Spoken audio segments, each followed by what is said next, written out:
mas eu não vou inventar um negócio que eu não sou. Por exemplo, minha campanha talvez pudesse estar maior se eu adotasse umas estratégias meio Marçal. Se eu, por exemplo, ficasse lá de campana onde está o Lula, o Flávio, para fazer um flagra, gravar um vídeo. Sim. Eu não sou esse cara, porque eu sou presidente de um partido e eu tô querendo uma coisa que vai ser de longo prazo. Eu não quero ser um... Tem uma estratégia em você do tipo, porra, não ganhei, mas apareci. E para aparecer, isso foi. Não aparecer no sentido de vaidade, mas aparecer no sentido de. Tem gente que não sabia o que era o MBL, vai conhecer. Tem gente que vai talvez votar no Kim, em deputado federal, porque eu fiz. Tem uma coisa quase que pensamento coletivo, ou é uma coisa realmente. Eu quero ser presidente? Não, vou falar por que não.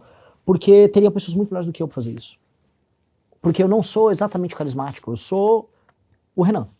E eu falei, gente, vocês têm certeza que estão fazendo isso? Tem, então vambora.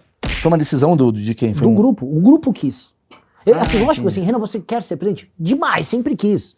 Nasci pra isso, vou ser o melhor de todos. Só que naquele momento, quando eu montei o partido político, eu tava tão focado em montar o partido, em terminar as assinaturas, validar no TSE, que eu nem tava olhando pro lado. Então, quando terminou o julgamento, deu 7-0 no TSE a nosso favor, falei, uau! Aí todo mundo, tá, Renan, vai fazer campanha agora. Quem vai agora. fazer agora? E eu falei, vamos ver, vou dar uma ligada no Danilo. Que dá uma ligada no Danilo? Vai pegar o avião agora, é você. Todo mundo, cabo a rabo, não teve uma pessoa na MBL que falou que não. E eu falei, tá bom. Eles decidiram, mas não... Eu volto a colocar... eu sei que é legal mostrar que tem um grande plano, uma grande estratégia, mas às vezes não tem um grande plano, não tem uma grande estratégia. É porque na minha cabeça eu achava que era. Não tem. Na minha cabeça, assim, de verdade, sendo sincero com você, eu falei, cara, o Renan tá entrando nisso pra ele ficar de alguma maneira conhecido nacionalmente. Isso vai ser bom pro partido dele e tal. Não, assim, isso é uma externalidade. Tipo assim, a gente elege bancada, se eu for bem e não ganhar. Mas assim, se eu fosse fazer só isso, eu adotaria algumas outras estratégias. Eu focaria, por exemplo, na campanha só em estados que eu tenho candidato a deputado federal. E eu estou só indo em estados onde as nossas bancadas são muito menores, por exemplo, Nordeste, Norte. Vocês são fracos ainda, né? Então assim, eu teria ficado muito mais em São Paulo, Paraná, Rio de Janeiro, onde a gente já tem turmas que vão eleger deputado. Eu não estou fazendo isso. Eu estou fazendo uma campanha presidencial querendo ganhar a eleição. Porque que a importante comunidade dos autistas de internet não me xingue, mas eu sou meio autista no sentido de, é pra ganhar, eu só penso nisso. Hiperfoco, você tá falando? Eu não olho pro lado. É isso, vambora. Então eu não tô com um outro plano que não esse. Tá. E eu só vou nisso. E eu acredito de verdade nisso e vou ficar muito chateado se não conseguir. Eu falei de coisa vazada, mas você deve estar se divertindo com o vazamento de outros candidatos que estão acontecendo aí, né? O Vorcaro tá meio que decidindo as eleições. Você, obviamente, deve ter insider information pra caramba. Insider. Você sabe de coisas que vão... Eu vi o Kim numa entrevista no Vilela. Eu sei aquilo que o Kim sabe. Você sabe? Aqui também, eu acompanhei ali, mas... Porque o que te passam o tempo todo? Assim, conversar com jornalista, conversar com advogados de grandes bancas, ou conversar com pessoas que falam com outras pessoas grandes da política. E ali, quando você vai ficar perto do topo, o topo tem as informações antes, né? Imagino que você deve ter muita informação de coisas que vão acontecer daqui a uns 3 meses. Sim. E aí, isso do Flávio é muito concreto. Não foi só pra... Do que o Flávio pegou uma menina... Que pegou uma moça. Uma mulher... Uma mulher... conhecida. Uma mulher conhecida da cena política. Esse é o momento que você pode falar. Você pode ir até aqui. Melhor não. Porque também eu querendo corte. Porque, força, Maurício, força. É melhor não, porque eu não... Começa com a letra Z, o cara vai tentando. Vai A, B...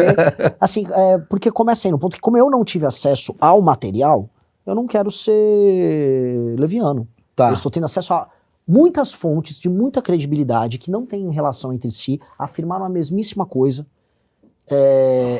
por caminhos diferentes que também são caminhos críveis. E algumas delas viram. Então, eu tendo a achar que é verdade. Eu vou fazer uma coisa meio capa The Economist, assim. Quantas coisas vão acontecer que você sabe com certeza até o dia das eleições? De reviravoltas políticas que você já sabe, você já tá nesse lugar, já deve ter um cara falando, Renan, você não faz ideia o áudio que a gente tem do fulano de tal. Eu acho que assim, muito material sobre o Flávio, dos mais diversos. Uma campanha do Lula tentando esfriar a eleição. O Lula precisa de duas coisas. Ele precisa diminuir um pouquinho a rejeição dele, e ele precisa destruir o Flávio e impedir que eu e o Caiado, um dos dois, subam. Para ele, esse é o cenário perfeito. Então, um cenário de eleição fria sobre ele, ninguém falando dele, e eleição no momento certo, atacando o Flávio, e vai ter muitas coisas sobre o Flávio envolvendo o Rio de Janeiro, porque o Flávio era amigo do Bacelar e andava com a turma do THJoias, que as pessoas às vezes não entendem, porque é o problema do Brasil.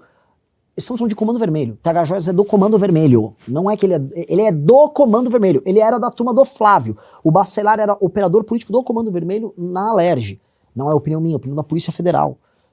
O que foi pego agora, o Canela, de Belfort Roxo, ele tinha metralhadoras em casa, operava com o Comando Vermelho. E milícia também. Então vai sair coisas do Flávio ligadas no mundo, vai sair coisas ligadas ao escritório do Flávio, que já pegaram algumas notas envolvendo o escândalo do INSS. O Willer Tomás, que é o advogado próximo dele, andava não só com careca do INSS, mas com o Everton Rocha. Então vai sair coisa disso, vai sair as coisas do Master. Então isso está programado. Está programado que ele e o Lula vão tentar me tirar dos debates. Então eles estão negociando já com as televisões em algum... Porque assim... Tem que ter bancada, né? Mas eu não tenho, um partido é novo, mas as televisões querem me colocar. Porque eu estou em terceiro nas pesquisas. Sim. Não faz o menor sentido. Não tem o menor sentido.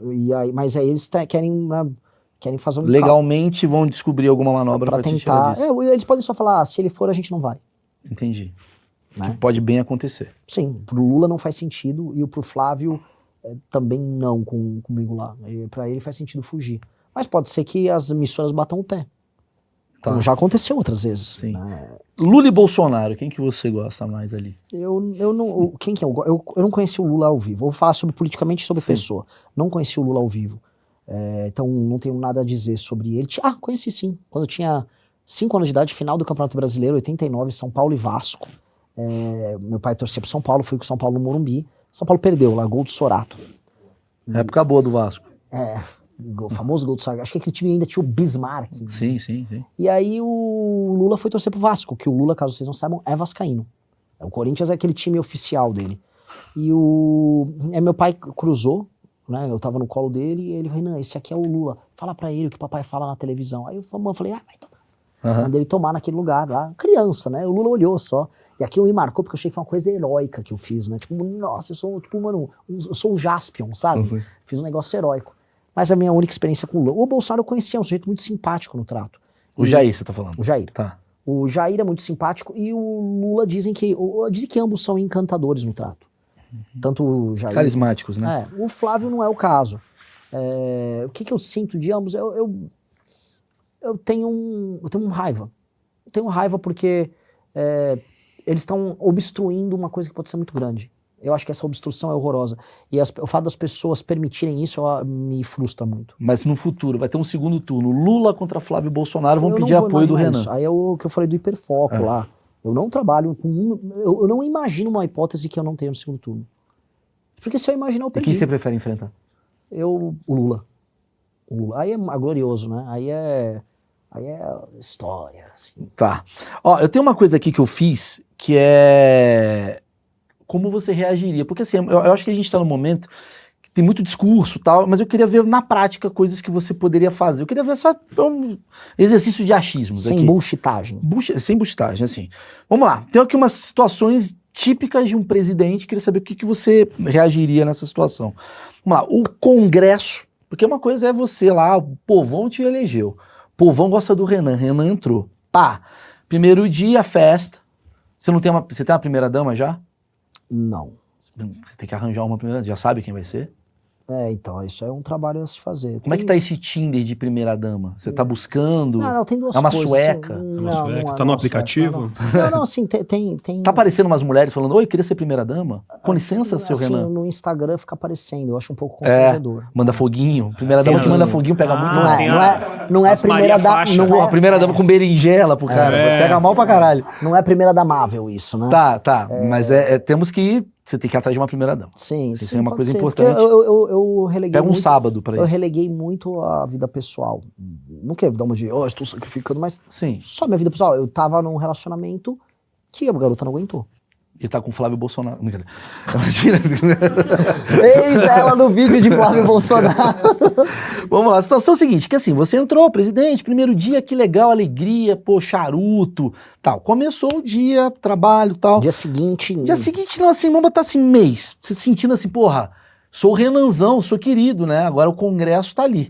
O Congresso barra praticamente todas as suas pautas. Tem uma porrada de pauta e o Congresso fala, Renan, bom dia. Não é assim.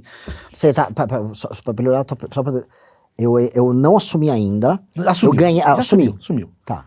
Porque eu falei assim, porque a gente pensa, presidente, a parte boa do presidente é o primeiro dia, eu acredito. Não, 6 primeiros meses. Tem uma generosidade. Não, mas a primeira hora de presidente deve ser muito legal. Ah, não, você fica lá naquele Churrasco. sol, lá na posse, sol de janeiro em Brasília, cara. É meio ruim. É ruim, meio cara. ruim. De Mas tudo bem, terno. vamos botar 6 meses pra frente. Você tem muita pauta, muita ideia, você acha que o mundo é poliana, igual você falou e tal. Não mas acho não, tá? Hã? Eu sou bem pé no chão. Não, agora você tá. Mas assim, presidente, primeira vez presidente, Congresso barrando suas pautas, aquelas pautas que você falou, porra, o Brasil quer isso daí. Você negocia cargo, até onde você vai? Novamente, sincericídio sem papo furado. Eu vou evitar que chegue nessa situação.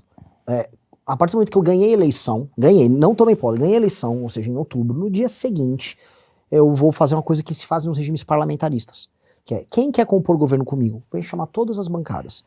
Vocês vão fazer uma resolução, um documento oficial do partido. Olha, para compor governo comigo, eu ganhei a eleição defendendo destruição total e completa do crime organizado, reforma fiscal, resolução dos problemas do Pacto Federativo, esse é um tema bom para discutir, reindustrialização do Brasil, agenda de competitividade, mudança no sistema no funcionamento do sistema educacional brasileiro. Tá aqui a agenda.